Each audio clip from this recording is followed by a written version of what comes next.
vôtre. Nous sommes ensemble jusqu'à 16h et c'est le moment d'accueillir notre invité pour le dossier du jour. Bonjour docteur Damien Guettinel. Bonjour. Vous êtes chirurgien ophtalmologue et chef de service à la Fondation Rothschild. On parle aujourd'hui avec vous de la santé de nos yeux. Alors on va déjà commencer par s'intéresser à nos yeux physiologiquement. Nos yeux, on a l'impression qu'ils sont fragiles. Alors c'est une réalité ou c'est plutôt un organe qui est assez costaud ? C'est un peu les deux, mais c'est quand même un organe dont il faut se soucier et préserver ses fonctions qui sont des plus nobles, puisque c'est l'œil qui nous permet de capter la lumière et donc cette étape, c'est l'étape indispensable à la vision. Et ce qui effraie avant tout, c'est le choc direct sur le globe oculaire. Est-ce que c'est vraiment quelque chose dont il faut se méfier ? Un choc qu'on a reçu par exemple même dans l'enfance, ça peut se répercuter à l'âge adulte ? Tout à fait. On observe souvent chez les patients qui présentent des cataractes jeunes ou alors un décollement de rétine la notion de traumatisme dans le passé. Donc ça veut dire que n'importe quel traumatisme, si un enfant par exemple reçoit un stylo dans l'œil, un coup de poing d'un camarade, mieux vaut consulter, mais plutôt l'ophtalmo, parce qu'en général le médecin traitant peut être, on regarde ce qui se passe, mais il peut être un peu vite dépassé par rapport à l'examen. Il faut un examen ophtalmologique parce que seul l'ophtalmologue est équipé de ce qu'on appelle le biomicroscope, la lampe à fente, c'est l'appareil sur lequel vous posez le menton quand vous allez chez l'ophtalmo, et c'est une sorte de loupe avec lequel on voit beaucoup plus de détails qu'à la simple inspection comme ça visuelle. Alors, est-ce que vous pouvez nous faire un petit cours de biologie ? L'œil, c'est composé de quoi ? Donc, il y a la cornée, le cristallin, il y a le vitré.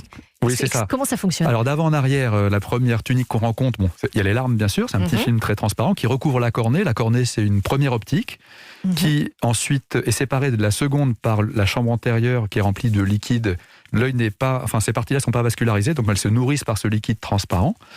Donc le cristallin qui est la lentille qui nous permet de voir de loin et de près et qui est aussi le siège de la cataracte plus tard. Derrière le cristallin, on rentre dans ce qu'on appelle la chambre postérieure de l'œil qui est remplie d'un gel qui s'appelle le vitré, qui pose en général pas trop de problèmes, sauf quand il se condense. Ça explique pourquoi certains patients voient des petites paillettes qui s'appellent des mouches. Oui. C'est des condensations du vitré, c'est plus fréquent chez les myopes.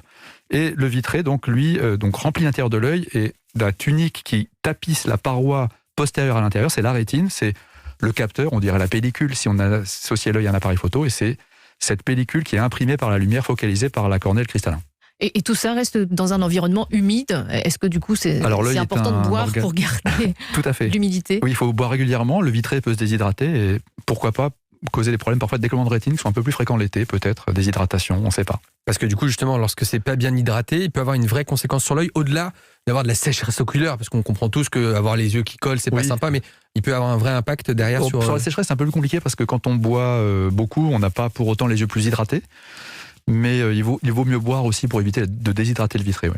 La couleur des yeux, ça a une importance, ça dit quelque chose de la fragilité de l'œil ? On dit que les yeux clairs sont plus fragiles ? Oui, ils ont un peu moins de pigments, donc la lumière les impressionne plus peut-être, mais c'est aussi une petite légende quand même, il y a un peu des deux. Un truc tout bête, mais les cils, est-ce que ça a une vraie fonction ? Parce qu'il y a la fonction esthétique, on peut le comprendre, mais est-ce que ça protège vraiment de quelque chose ? Oui, alors en général, quand un organe existe, c'est qu'il a une petite fonction. Et les cils sont des sortes de tapis-brosses qui permettent donc de chasser un peu par leur effet de brassage de l'air les particules, d'en piéger aussi pas mal, puisqu'on cligne 10 000 fois par jour à peu près, donc ça fait quand même à la fois les paupières qui nettoient l'œil et les cils qui attrapent les petites particules en suspension, de quoi préserver justement l'intégrité de la surface oculaire. Alors là, en ce moment, avec nos masques, on a parfois le masque qui remonte contre les cils. Oui. Est-ce qu'il y a des problèmes, oculaires liés au masque ? Oui, il y a des problèmes oculaires liés au masque. Bon, la buée, bien sûr, mais c'est surtout le fait que quand l'air est expiré, il passe vers le haut et il dessèche en fait la surface des yeux. C'est pour ça qu'en ce moment, on voit des patients qui nous consultent en disant j'ai les yeux secs en ce moment, et particulièrement plus depuis que je porte le masque. Et d'accord. Qu'est-ce qu'il faut faire ? Voilà, on peut leur proposer des... bien ajuster le masque, essayer de le rendre étanche sous les yeux, par exemple, ça peut être une solution. Et des petites gouttes peut-être ? Ça sert à quelque chose ? Bien sûr, si l'œil est sec, il faut hydrater ses yeux et faire attention évidemment à bien ajuster le masque. Ouais. Jimmy ? Est-ce qu'il y a des aliments qui peuvent préserver notre vue ou en tout cas améliorer le capital visuel ? Je pense que l'alimentation joue un rôle plutôt en négatif dans le sens où il faut éviter les carences évidemment.